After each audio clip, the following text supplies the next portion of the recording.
Today on CityCast Houston, we have our first look at test results for Houston students under the state takeover of HISD. But are these numbers telling the full story? Plus, why is a Metro board member taking shots at City Controller Chris Hollins on social media? And can we please just return shopping carts at the grocery store? I'm breaking down these stories and more with Axios' Shafaq Patel and Houston Landing's diverse communities reporter Monique Welch. It's Friday, June 7th. I'm Raheel Ramzanali, and here's what Houston's talking about.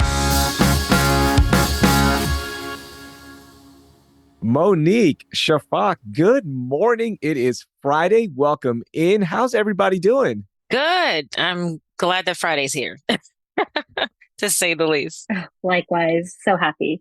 Absolutely. Before we get to the news, I want to start with this debate that just took over social media this week when a lady named Leslie Dobson posted on TikTok that she isn't returning a shopping cart after she puts up her groceries in her car. She said, quote, "I'm not getting my groceries into my car, getting my children into the car, and then leaving them in the car to go return the cart. So if you want to give me a dirty look, you can F off." So Monique, Shafaq, people are somewhat agreeing with her. Some are, of course, upset, like, no, just go return it. How are we feeling? Monique, start us off. Are you returning the cart? Returning the cart. I'm just saying that because I've been one of those people that I'm like, where are all the carts? So I'm like, if everyone's not returning the carts, then imagine people that are coming to the store for the first time. They're like, where are all the carts? So yeah, please return the carts. It's kind of like just that thing of do what you would want to be done for you. Yeah, it truly is. And in her video, she explained that, look, I don't want to leave my kids alone. So I understand that as somebody who has two kids and taking them to the grocery store can be hectic when you're, trying to get them back in the car. You get them in, return the cart, all that. There's safety issues. Just park next to the cart stall a little bit then, so it's not like a long walk. Shafaq, what about you? Are you returning the cart? Please tell me you are. I'm absolutely returning the cart. If you don't have a disability, I think you should be returning a cart. Look, I'm not a parent, so I don't get that perspective, but I think you could walk a few steps to just put that in the right place. I will say that I do return the cart, right? Like, yes, and it's just out of the kindness of doing it correctly, and don't be that person.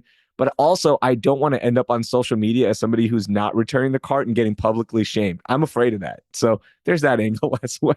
Cancel culture is real. So it doesn't take anything for someone to pull out a phone for something that you think is just not that big of a deal. Yeah, I'm definitely not getting canceled over some carts. That would be embarrassing. Let's get to our biggest stories of the week. Monique, start us off. What was the biggest story for you? Yeah, for me, I was kind of really shocked by the news of Congresswoman Sheila Jackson Lee. That was kind of early in the week. The news broke that she was diagnosed with pancreatic cancer. And this is concerning for a number of different reasons. I think the biggest is just that there are still a lot of unknowns with her diagnosis, but we're also in the middle of a very active election season. So a lot of questions pop up of what would this look like for her? Obviously, her health is a big concern. So there's the biggest concern right there. But, as a constituent, as a reporter, as everything that I represent, you're kind of wondering, okay, how will this election shape up? Right. And so a number of stories out there. She put out a statement. And as my colleague Paul Carbler said, he reported this out. I know he also recently graced this show, so you're familiar with who he is. But she said in a statement that there's no indication that she will step down and that she kind of intends to continue her reelection bid despite this diagnosis. So she's very adamant that this won't slow her down, which I think is very brave, but it still doesn't take away that concern, right? But in her statement, she also didn't specify which stage her diagnosis is. So that's another concern raised there as well, just that she'll continue her work in DC around that treatment. And of course, as we all know, if you've been following the news, like Jackson Lee just recently secured the Democratic nomination for Congressional District 18, which she has represented for so many decades, right? So she defeated Amanda Edwards, if you're not familiar with her. She was a former Houston City Council member. So she defeated her, and then now she's up against Republican Lana Santonze, who's in the November 5th general election. So we're right in the middle of all of this.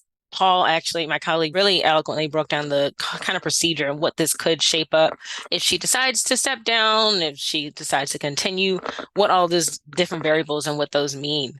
And so basically, if she does so before the end of her term, at the beginning of 2025, then The U.S. Constitution allows government Abbott to go ahead and appoint someone and call a special election to do so. So there's a lot of like what ifs. Okay, if she does this, then what happens? The game can kind of change at any moment here. But then again, she can also withdraw from the race. The election coming up. Yeah, and then what happens there? Does Amanda Edwards represent the Democratic Party then? Like, is there another primary to pick the Democratic nominee? This is going to be interesting to watch, and we hope it doesn't come to that. Right. But these are concerns that everybody has because of the diagnosis. Yeah, there's so many what ifs, so many questions that pop up. Just like you said, what happens? Does that mean Amanda Edwards is up? Not necessarily, because, at the end of the day, she did defeat her in this recent election. Basically, a decision must be made no later than August 22nd. That date signifies it's basically 75 days from November 5th, the general election. So she can be replaced with a new Democratic nominee. Didn't necessarily say that that would be Amanda Edwards. The new implies that it's going to be someone new, right? And so if that happens, the Democratic National Committee will then get involved and they'll choose a new nominee. I've never seen anything like this. The stakes are high. Yeah, I'm curious to see what happens and whether she's going to be okay, as well as how she's going to tackle the election. We'll definitely be watching this story as it develops. And again, we're sending our thoughts and prayers to Congresswoman Sheila Jackson Lee and her continued improvement in her health. Shafaq, let's get to your biggest story. What do you got? Yeah, a completely different topic, but my main story is about climate resiliency in Galveston and what some local groups are doing about it. So a new report by the National Wildlife Federation was released earlier this week, and it delved into how vulnerable Galveston is. And with NOAA's forecast about the busy hurricane season, climate risk is on top of a lot of people's minds. But we know that Galveston has been at risk and is vulnerable, right? But this report talked about who's at risk. So that includes Black, Indigenous people of color, families in poverty, people with disabilities, and people without a car. But the main focus of this report was about nature-based climate adaptations that will build a lot of resiliency that is needed. And they're also really cost effective. So nature-based solutions can look like building a living shoreline. And the author also talked about this really cool project that was in Galveston in 2006 that withstood both Ike and Harvey. And then this project that I found was about offshore oyster reefs and how they also build climate resiliency. So there's this organization called Galveston Bay Foundation, and they've been doing this over the past few years where they've been partnering with local restaurants. They've partnered with now, I think, over 30, and every year they collect 200 tons of recycled shells. And so what they do with these shells is that they cure them, and then later on, they use these shells to make oyster reefs. And these oyster reefs help stabilize the sediment at the bottom of the bay, and they can help prevent erosion. And also these oyster reefs also rebuild the oyster population that's been dying down slowly over the past few decades. That is so interesting because everything we've heard about resiliency when it comes to storms has been, number one, the Ike Dike, right? The man-made dike that will stop that big storm surge and prevent any further damage like we saw previously in Hurricane Ike. So that was the leading solution for the longest time. And it still is, by the way, because the U.S. Army Corps is designing that and at least getting the permit approved for everything. So we'll see where it goes with the Ike Dike. But this is interesting, just going back to nature and see if we can have nature help us out here.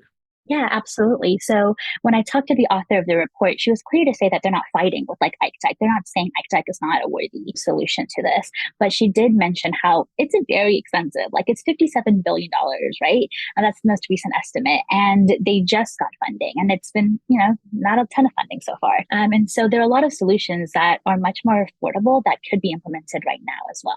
Yeah, I kind of recently became aware of this within the last year or so. Anything environmental, the first thing you hear is climate change and, the whole scare about that. And I'm all for it. I mean, anytime we can count on nature to kind of fix this crisis, at this point, I think we have to use whatever options we have. And this sounds like the best option right here by the bay.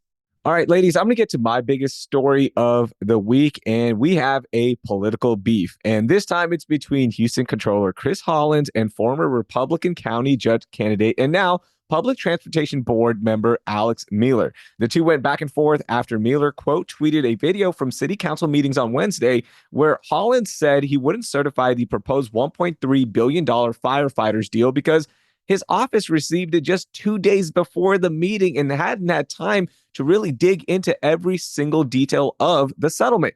Now, Mueller quote tweeted that video and said, "Funny that even after an election, former Mayor Turner or the mayor emeritus and his proxy CG Hollins, which is Control Hans' X account, continue to find new ways to slight first responders and taxpayers. Delay, delay, delay. Current count is over 8 years. Looks like the controller is trying to extend the run. And then Hollins quoted that back and said, funny that after my election, I am now the taxpayer watchdog of the city of Houston and take my job seriously. After your election, you lost and are now a low-level Twitter troll. And that's what's happening right now in the political beef area. But this is a serious story in that, look, even city council members are saying, wait, we need more time with this. You literally just gave us the final details a day ago, basically, right? They got it Monday evening. They only had a day to review it. The meeting was on Wednesday. So it makes sense. And I like that Chris Hollins is standing up saying, wait, let my office do its job. Let us dig into this. And we will get back to you and point out anything that doesn't look right. Or if it looks good, then we will certify this. But man, it is getting a little contentious here in the Twitter streets. Yeah, I really hate that we kind of live in this society now where the Twitter beefs are real, the political beefs are real, because to me, it's just such a distraction from the real work that needs to be done. So I don't really get too deep into the kind of the drama, if you will. I didn't even realize that it was that short of a window. You're talking Monday evening, and then the meeting was on Wednesday. Just right out the gate, when I hear that, it doesn't feel like it's enough time. This is not really $20 we're talking about here. So it might take more than a day to kind of deliberate, make sure, crossing all your T's, dotting all your I's, and make sure you're fully aware of what this deal is. This is taxpayers' dollars that we're talking here. So it's a very serious, it's no small feat, $1.3 billion, So going back to the whole beefs, I don't really think that's important from what we're talking about here. This is $1.3 billion on the line. I completely agree. I think $1.3 billion is a lot. I want my elected officials to think this through. And I also think with Twitter beefs or X beefs, as someone who's viewing them, my jaw is dropping, but also maybe it is taking away from the real debate that is happening. We had Control Hollins on CityCast Houston back in April to talk about the deal. And, he laid out some valid points and explained exactly what was happening on basically with the numbers that were thrown around publicly, right? And he even mentioned, I asked him hey, have you gotten an official copy of this, the terms of this agreement? He said, no, not yet. So that was in April, and it just got to his office on Monday. That is wild. And I get it's a huge settlement and there's a lot of back and forth and there's a lot of details in there. But the fact that it came out right now, and I understand Mayor Whitmire also wants to get this approved and certified because, well, it's budget season and we got to get this budget done as well. So one more week, let's see what happens if it is certified. And I like that Chris Hollins is standing up for it and is being the watchdog that he promised he would be, especially when it comes to a settlement that could be $1.5 billion. All right, let's get to our most overlooked stories of the week. A lot has happened and we might have missed something. So Shafaq, start us off. What was your most overlooked story? So my overlooked story kind of relates to your main story. It's about how the Northeast Houston residents have been advocating for an additional $8 million for a local drainage project in their budget and for the Houston budget. As we've noted, there's been a lot of conversation about firefighter settlements and how that'll fit into the budget. And while that's been happening, the Northeast Action Collective, along with other community organizers, have been pushing for drainage funding, particularly in neighborhoods that have been experiencing a lot of extreme flooding, even with just some heavy rainfall.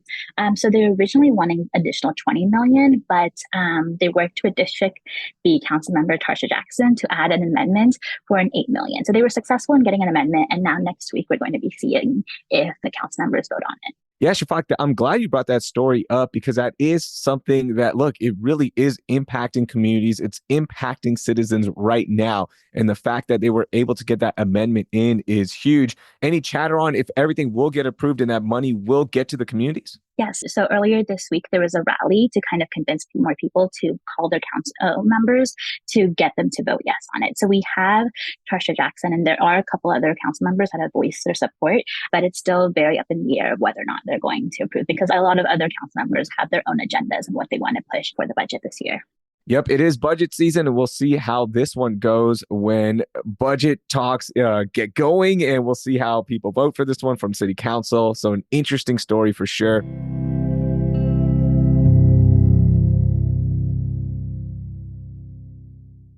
Monique, let's get to yours. What was overlooked for you? Yeah, I kind of want to switch gears a little bit. I know we've been talking a lot about politics, political beefs, and budgets, but this is kind of a little lighter and fun. It's June, so that means it's Pride season. Pride is here. And, typically this is a busy month with just a lot of different things going on, but particularly now for the LGBTQ plus community here. And, a lot of people gravitate downtown typically for big Houston Pride Parade. It's been going on for the last 45 years. If you haven't heard, there's now two parades with the onset of a new Pride organization. So there's been a little beef, to go back to that word that we love, but and there's been a little kind of rivalry in a sense, and even almost a community divide. And so over the weekend, I got a chance to go to Brazoria County Pride.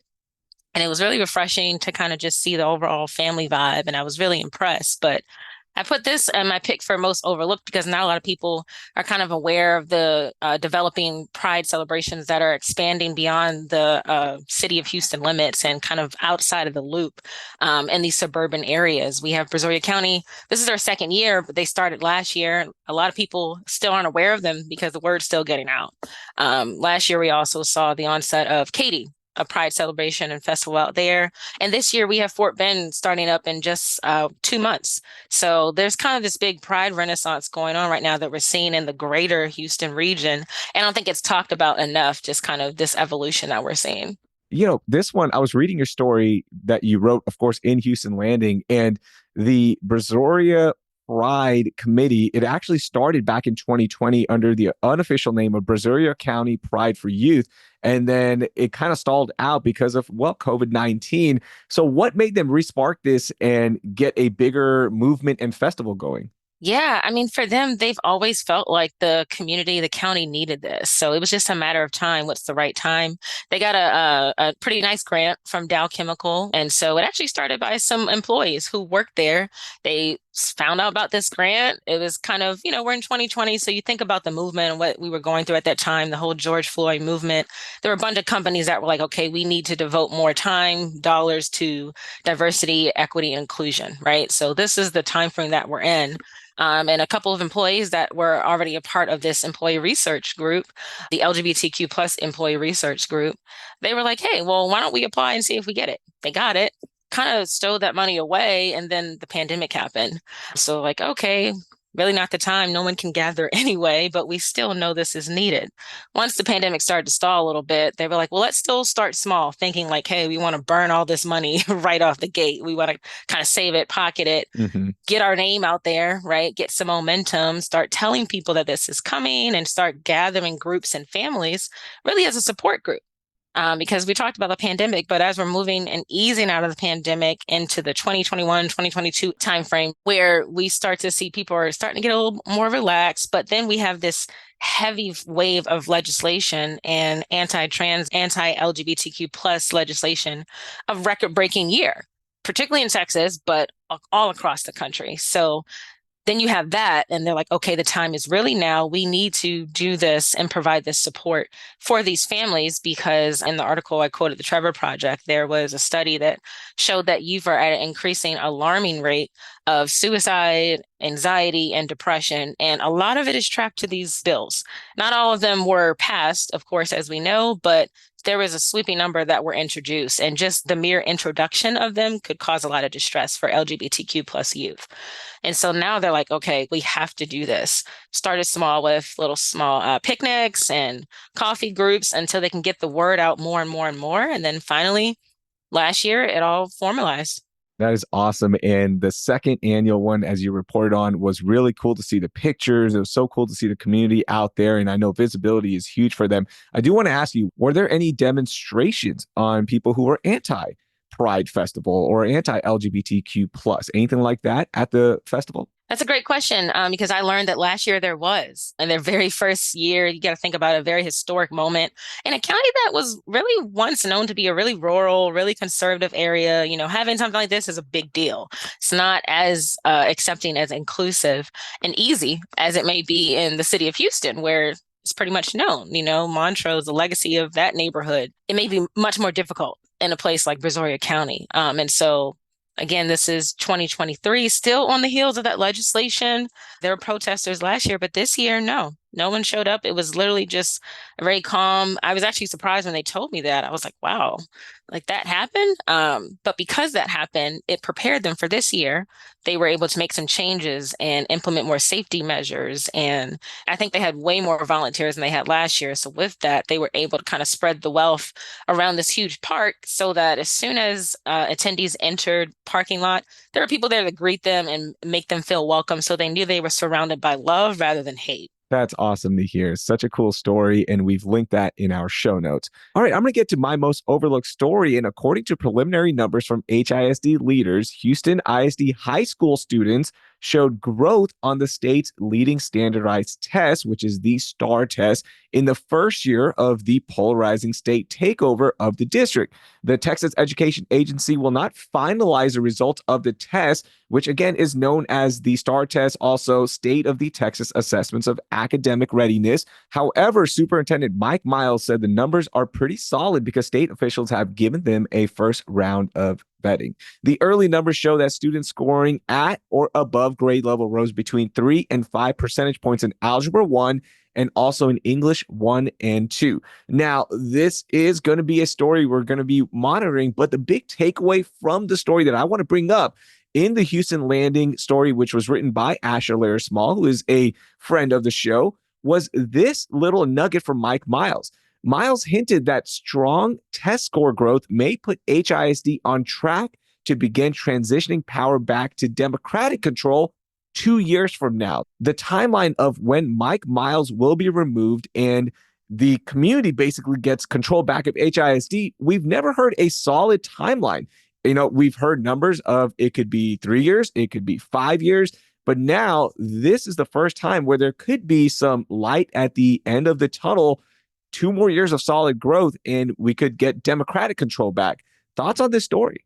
I think it's really exciting that HISD scores have improved. Though I would like to note that, like, with a mom as a teacher, like, STAR tests are super important and they're really great, like, measurements. But a lot of the importance of what happens is like throughout the entire school year, not in just one test. So I think like it's important to like note this test and like the implications of that, but also like what has happened throughout the entire school year. Yeah, I mean, I think this is kind of a glimpse of hope, you know? I feel like parents and teachers alone have been clinging on and waiting for some glimpse of hope, some glimpse of power, control back, because they just have felt robbed a lot of times and like they lost a lot of control. So this is really interesting. I mean, again, it's preliminary data, of course, but I think this is kind of the beginning of a little bit of calm in the midst of the storm. Yeah, absolutely. Another takeaway from this story, Mike Miles said, next week we will be talking about third grade through eighth grade results, and you will see results in those grades in reading and math.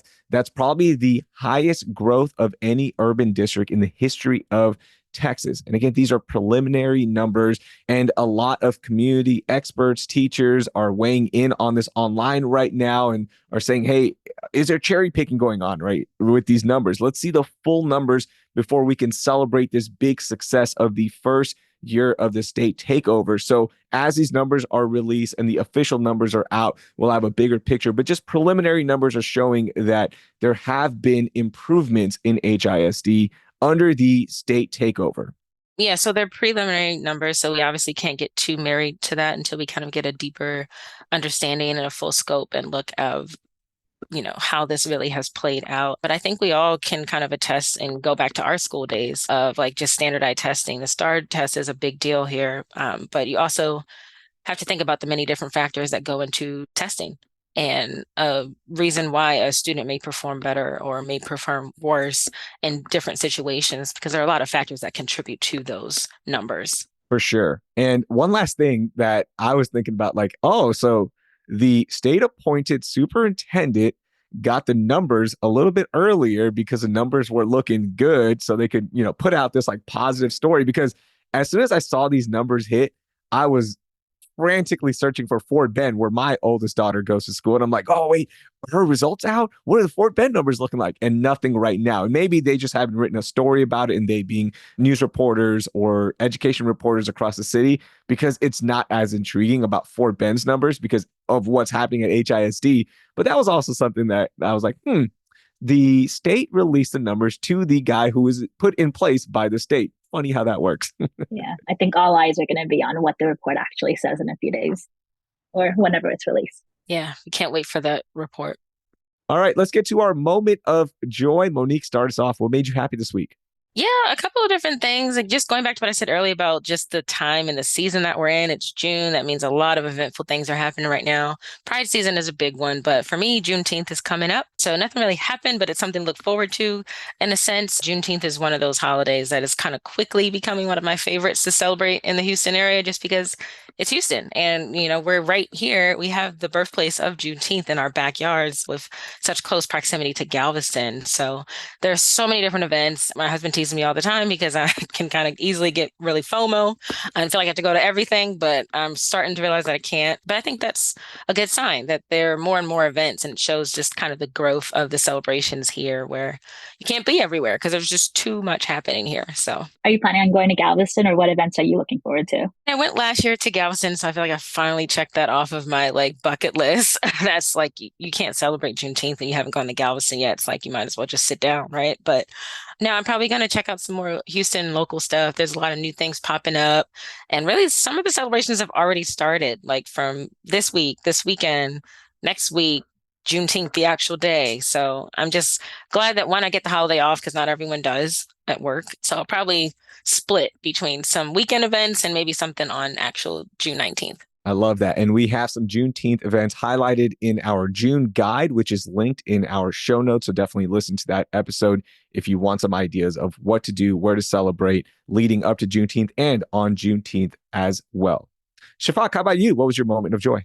Yeah, so earlier this week, I went to the Museum of Fine Arts to get a little preview of this new exhibit that's happening. I heard the artist, Rakib Shah, talk about his new exhibit, Ballads of the East and West, and it was absolutely beautiful. He paints with really bright enamels, and he paints really detailed work with porcupine quills, which I think is fascinating. And a lot of his work is inspired by his Kashmiri identity. And so he has this really grand studio garden, which really reflects the beauty of the Kashmir Valley, and he really implements a lot of that into his work. And so it was really fun to see, and the show is opening this Sunday. Wow, that is so cool. Definitely want to check that one out. How long is that exhibit running? Till September 2nd.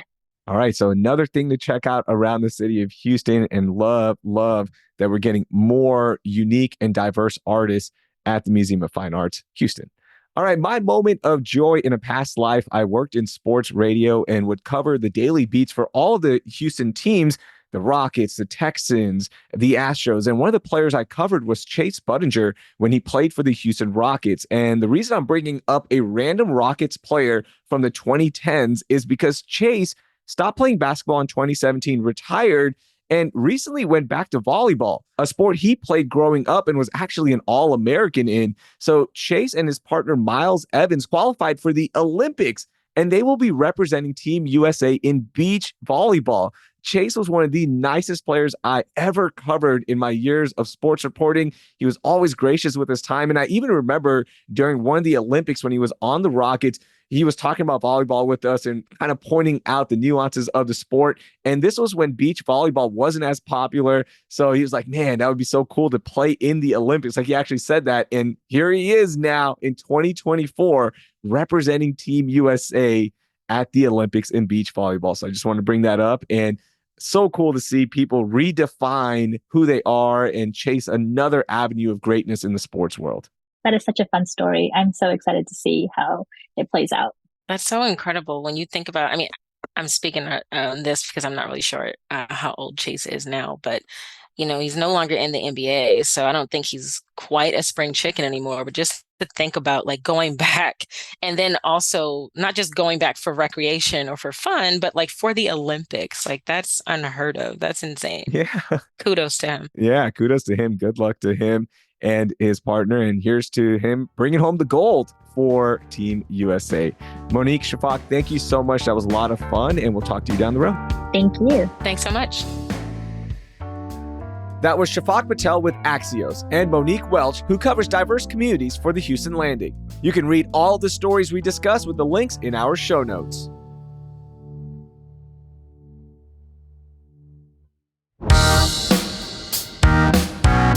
That will do it for this week here on CityCast Houston. Our executive producer is Laura Isensee. Our producers are Carleon Jones and Joyce Tang. Our newsletter editor is Brooke Lewis, and I'm your host, Raheel Ramzanali.